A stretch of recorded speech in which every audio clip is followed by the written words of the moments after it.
Before I moved to the Philippines, I heard two phrases so many times they might as well have been tattooed on the inside of my eyelids. You're going to live in paradise, and you're going to live like a king. Those two sentences did more damage to my first year here than the heat, the traffic, the roosters, the brownouts, and the time I accidentally ate something called balut without knowing what was inside it combined, because I believed them. I showed up in this country expecting paradise, and instead, I found real life in a different zip code. And real life, no matter where you put it, has never once been paradise. Now, before you click away thinking this is going to be one of those bitter expat rants where a guy spent 2 months in Angeles City, had a bad experience, and now wants to warn everybody that the whole country is a scam, let me stop you. I love the Philippines. I've been here 5 years. I married a Filipina woman who makes me laugh harder than I've laughed since my 20s. I have no plans to leave. This is my home. But I think somebody needs to say what I'm about to say because nobody said it to me, and I wish to God they had. My name is Ray. I'm 66 years old. I'm from Houston, Texas. I spent 33 years working as a site supervisor for a commercial HVAC company, which means I spent 3 decades crawling through ceiling spaces and standing on rooftops in 105-degree heat-fixing air conditioning systems for buildings full of people who had no idea I existed until the air stopped blowing. I retired at 63 with a Social Security check of about $1,880 a month, a small pension from the company, and the general feeling that if I spent one more summer on a Houston rooftop, I was either going to stroke out or push someone off the edge. Both seemed equally likely by the end. I started watching YouTube videos about the Philippines about a year before I retired. Same as everybody.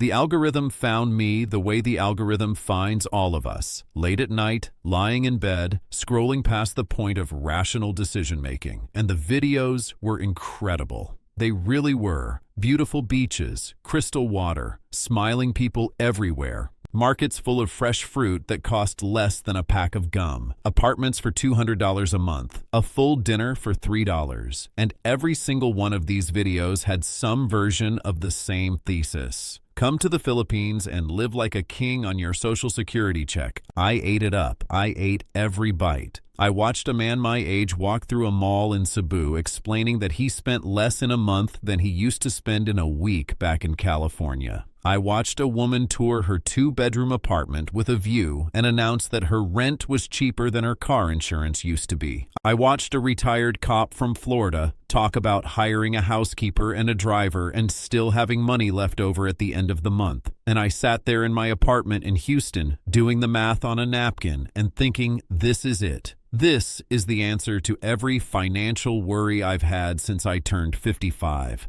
But it wasn't just the videos. About 8 months before I pulled the trigger, I had a conversation that pushed me over the edge. I was getting a haircut. The barber, a guy named Jun, turned out to be Filipino. He'd been in Houston for about 15 years. His wife worked at a hospital. They had 2 kids in high school. Classic OFW family. Built a life in America the hard way. When I mentioned I was thinking about retiring to the Philippines, June put down the clippers and looked at me in the mirror like I'd told him I'd found buried treasure.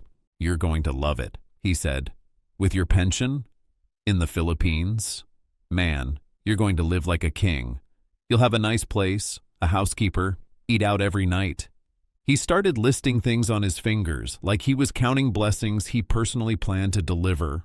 And then, and I will never forget this because it was the part that sealed the deal, his wife came out from the back room. She'd been listening. She looked at me and said, "And you're single?" I said, "Yes, ma'am." She smiled the way a woman smiles when she's about to make a prediction she's absolutely certain about. She said, "You are going to find a beautiful Filipina and she is going to take care of you for the rest of your life. You won't believe how lucky you are." I walked out of that barbershop feeling like I'd been handed the cheat codes to retirement. The wife part came true, by the way. I met Marites about a year after I arrived. She's 46. She runs a small laundry business near the market. She is the most patient human being I have ever met, which she has to be because she married me, and I am not an easy man to be married to. She has a daughter from a previous relationship, a 19-year-old named April, who's in college studying accounting and who calls me Tito Ray and asks me to explain American movies to her because she says the plots don't make sense, which, frankly, I agree with most of the time. Marites and I have been together 4 years, married for 2, and she is the best thing that happened to me in this country and possibly in my life. But the rest of it, the paradise part, the king part. Let me tell you what those words actually mean when you stop vacationing and start living. Paradise is what the first 2 weeks feel like. You land. Everything is new. The weather is warm. The food is cheap. People are friendly. You're spending from savings, so nothing feels tight. You've got no routine, no obligations, no responsibilities. You're on vacation with no return date. And vacation with no return date feels like freedom. Then week 3 arrives. The heat stops being tropical and starts being personal. It sits on you. It follows you into the shower and waits for you outside. You sweat through a shirt before breakfast is over. The air conditioning in your apartment costs more to run than you expected because electricity in the Philippines is not cheap, and nobody in any of those videos mentioned that. The power goes out, not for an hour, for half a day. You sit there in the dark wondering if this is normal, and then your neighbor tells you, yes, this happens, sometimes twice a week, and she says it with the calm of a person describing Tuesday. The traffic. I came from Houston. I thought I understood traffic. I did not understand Filipino traffic. Filipino traffic operates on a philosophical framework I have not been able to decode in 5 years. There are lanes, technically. People use them the way you might use a suggestion. Jeepneys stop wherever they want. Motorcycles carry families of 4 plus a bag of groceries and occasionally a live chicken. Someone will merge into a space that does not exist, and somehow it works, and somehow nobody dies, and you sit there gripping the door handle, wondering if the rules of physics are different on this side of the Pacific. The bureaucracy. Lord, the bureaucracy. I needed to extend my visa.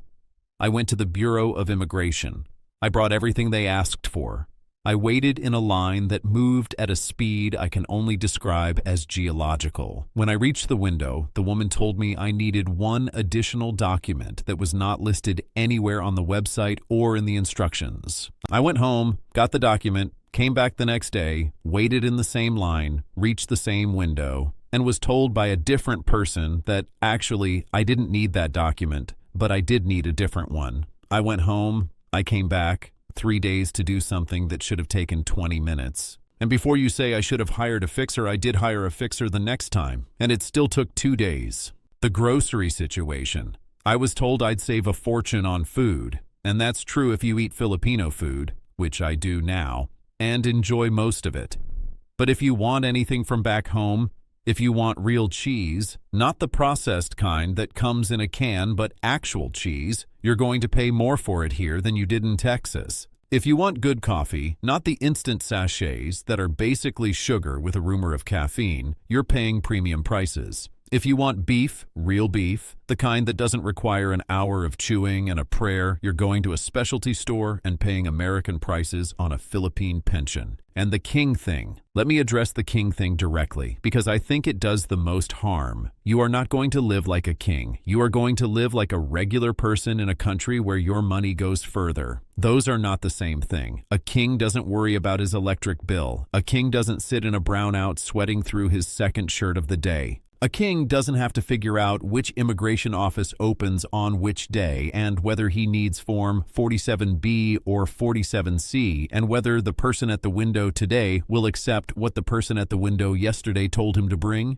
You are not a king. You are a retired man from Houston or Ohio or Florida or Manchester who is living on a fixed income in a developing country where your purchasing power is higher than it would be at home. That is a real and meaningful advantage, but it is not royalty. And the minute you start thinking of yourself as a king is the minute you start treating the people around you like subjects, and that is the fastest way to have a miserable time in the Philippines. Here's what I wish someone had told me before I came. The Philippines is filled with challenges, real ones, not the charming little inconveniences that make for funny YouTube stories, real frustrations that will test your patience and your blood pressure on a weekly basis. The internet will let you down at the worst possible moment. The construction next door will start at 6 a.m., and there is no one to complain to because the concept of a noise ordinance exists here the same way unicorns exist, theoretically. The plumbing will do things you didn't know plumbing could do. Someone will promise to show up at 10 and arrive at 2 and not understand why you're bothered by it.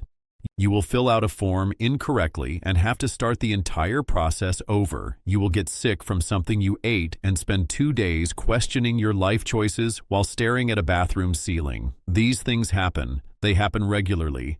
And if you came here expecting paradise, every single one of them is going to feel like a betrayal. But here's the other side, and this is the part that matters, and this is why I'm still here 5 years later and have no intention of leaving. The Philippines is not paradise, but it is something that I think might actually be better than paradise. It's a real place with real people who will treat you with a warmth and a respect and a patience that you probably haven't experienced in America in 20 years. Not because you're special, not because you're white, not because you have money, because that's how people are here. The security guard at my building knows my name and asks about marites every morning. The woman at the market saves me the good mangoes because I show up at the same time every Tuesday, and she decided at some point that I was hers to take care of. The tricycle driver who takes me to the pharmacy knows the route so well, he doesn't even ask anymore. He just goes, I'm not living like a king. I'm living like a man who is known. And being known, being part of a community, being greeted by name, being expected, that is worth more than any crown. Marites told me something about a year into our relationship that I've thought about almost every day since. I was complaining about something, the internet probably, or the plumbing, or the power being out, or some errand that had taken 4 times longer than it should have. I was doing the American thing where you compare everything to how it works back home and declare the local version inferior. And she listened the way she always listens, which is completely and without interrupting and with an expression that lets you know she is forming an opinion she is going to deliver whether you want it or not. And when I finished, she said, you know what your problem is, baby? I said, what? She said, you came here expecting paradise, but paradise doesn't exist. This is just a place, and you're just a person. And the question isn't whether this place is good enough. The question is whether you're going to be happy in a place that's just okay. I'm going to let that sit with you for a second because it sat with me for about 3 months. A place that's just okay, not perfect, not paradise, not a postcard, just okay, with good parts and bad parts and frustrating parts and beautiful parts and parts that make you want to scream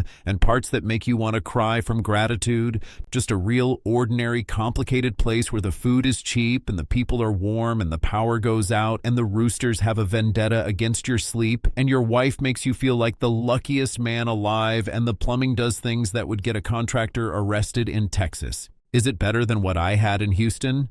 Yes, without question. My health is better. My stress is lower. My bank account is more comfortable. I have a wife who loves me and a stepdaughter who thinks I'm funny, which is more than I ever got in 33 years on American rooftops. Am I in paradise?